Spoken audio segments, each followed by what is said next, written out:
for you. If you want to invest your time and really do this, I can show you. I can teach you to fish or I can get you to fish. Which one you want?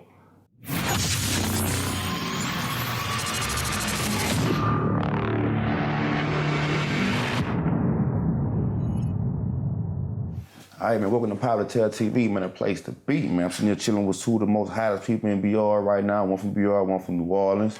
Let them know who he is, man. I'm Lynks, CEO of Bag Diver, CEO of Lynks Management, and CEO of Deck House Caribbean Style Deckers. Okay. I'm DJ Savage. Okay. I'm DJ A&R, creative director. And what brings y'all two together, man? Business. Okay.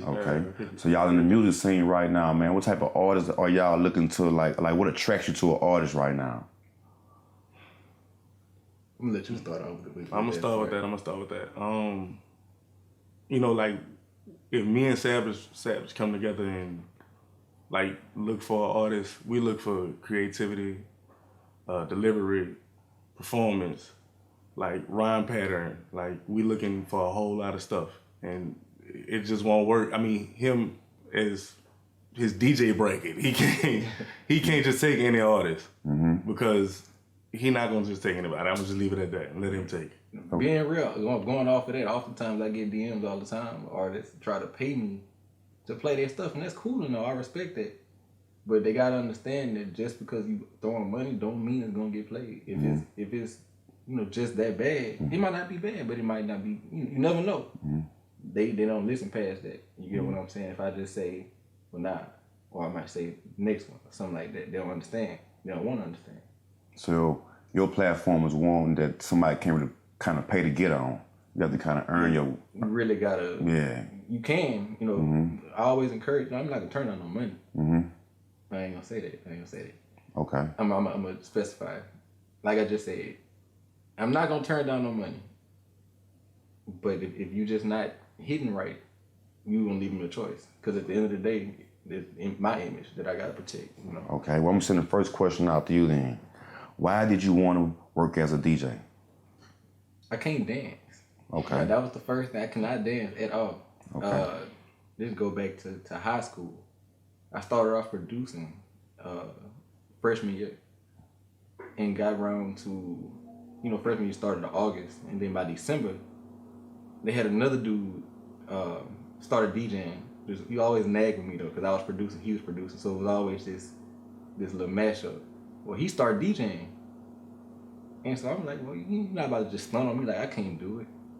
Yeah, I go start in January of 14, and from there, I started off as DJ Beast Mode, and then in 2016, I became DJ Savage. You had to go through a little switch up. Yeah. Okay. What about you, Link? What made you want to be a manager? Just because, it started off in New Orleans. I had a cousin that ended up signing a bad contract. So I ended up studying up a whole lot of stuff on trying to help him just because that was family. Then I wanted to keep pursuing it, so I kind of interned under another manager. And then he taught me the game and everything and how it really go, and I learned from there. And I think that's really smart, bro, because I think that a lot of people don't really look up what they trying to do or study what they trying to do. And then, like, once you look it up, it's like the more knowledge that you attain, it's like you can't stop learning. It's like it's addictive. Right. So that's a very smart thing for you to do. Back to you, Savage. What skills do you think a DJ needs to be successful? Like, what skills you think, You have to be open-minded. Okay. You cannot be what I call a Baton Rouge DJ. And that's not calling out Baton Rouge DJs. I'm from Baton Rouge, so that made me, However, to be a Baton Rouge DJ is you just Baton Rouge. You don't hear what's happening on the West Coast, on the East Coast, up north, because 9 times out of 10, we don't hear it anyway.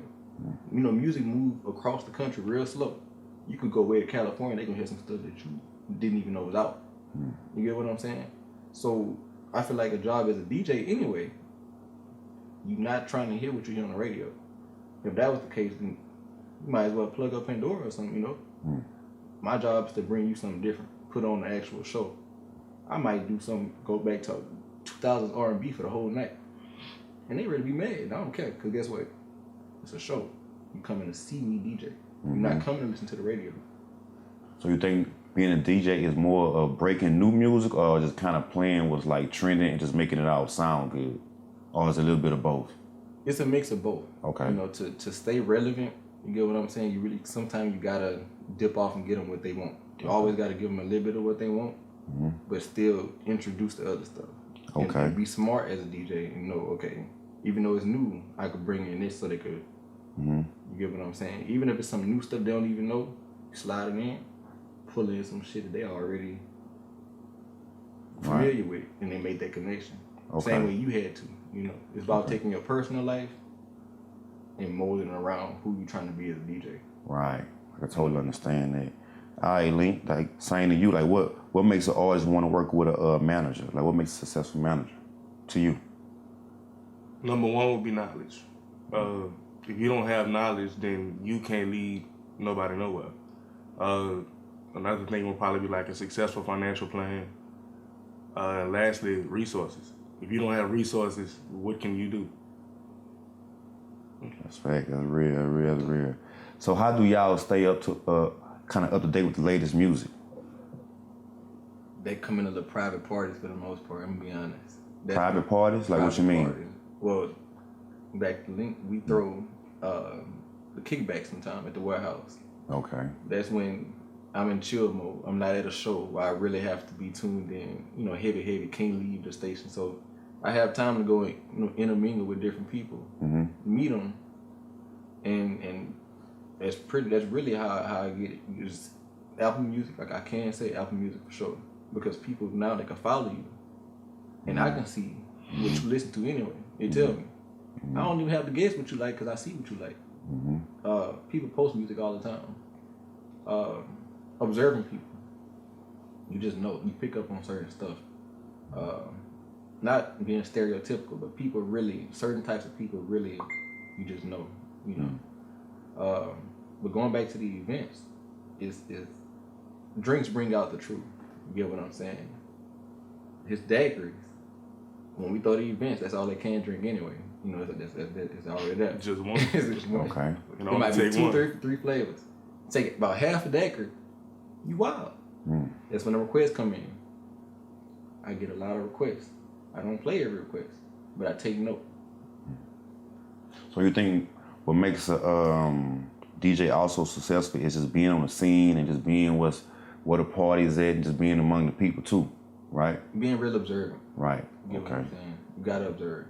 Okay. Same question to you, bro. How you keep up with the latest artists and like the latest music and what's trending for like you to go and just see what's popping? At the kickbacks, I meet a couple of artists that he probably met that I ain't meet, or for the most part, most of the showcases. I be at a lot of the different showcases, hiding in the back or something like that, and different artists will, you know, realize what I do or something like that and give me the information or give me the Instagram, and I just sit back and play the cut. Like, you gonna post your music, you gonna send it to me if you think about me, you know. And a lot of times, I don't even tell artists, oh look, man, I want to manage it. Sometimes I just sit down and look, let me put you on game or something, man. Let's talk. You know, you make it big. I ain't trying to make a nickel off you. I just want to see you win. On contrary of that, like, what are some of the things that an artist would do for, like today, if you met an artist who didn't nobody know, but he had some hot talent, like what would be some of the things that you would do to help him? For one, what a lot of artists fail to realize, you have to, like, I would introduce him to the social media world if he's not already there. Okay. That'll be number one, because that's one of the quickest ways of passing it. Okay. Number two, making sure that I have somebody like Savage on my side, because he pay attention to a lot of the analytics and all that. Then we would just make sure he stayed on top of his stuff with the content. Then we just gonna have heavily promote him, street promote, Instagram, and instead of putting his videos, like when he does his first video, instead of putting his videos on YouTube where it's more so self-promotion, we'll put it on Vivo, where Vivo will kind of help promote it a little bit more. And then make sure we keep him updated on Spotify, all type of different stuff. Anything we can do to make sure we can watch his numbers. Okay. And always make sure those numbers are growing. Okay. with today's like social media thing, like what app would be the most powerful app right now with music? All the apps. Like is your number one go-to app to see what's trending with music? Would it be Twitter, Facebook, Snapchat, IG? I'm gonna tell you, it's Facebook. Facebook? It's Facebook. Okay. It's Facebook. I'm telling you, you're gonna meet old talent, new talent. You're gonna meet everything. See, the older talent, they're not really on game with Instagram. Mm-hmm. But the older talent are most of the time your best writers. I would agree with that. And then you can share more easy and quicker. Yeah. I would agree with that. You can. Okay, now what app would you say? I'm an Instagram person. Okay. I really don't use Facebook, to be honest. Mm-hmm. I feel like it's for older people. Okay. No offense. Hey, man, I'm getting older myself, man. I don't take offense. I find myself on Facebook a lot of times more than IG because I kind of see more material, I think, on Facebook. I think on IG, I see more of just like what my friends are doing, the people who I follow. But on Facebook, it's just, you got groups, you got so many other things that you can do. Yeah. So, you know what I'm saying? But what are some of the tips and tricks that y'all use to kind of, well, I ain't gonna say tricks, but what are some of the tips and techniques that y'all use to engage y'all listeners? Really word of mouth and energy. Okay. Good energy. You could do anything with good energy. You could just be a light in the room. People gravitate towards you. Okay. I done seen him not say nothing. Mm-hmm. And you got people coming out of nowhere. He could be on live. Didn't say nothing. They already clowning in the comments. Mm. Yeah. When you got a certain energy, you know, you just have the ability to just speak what you're really trying to do.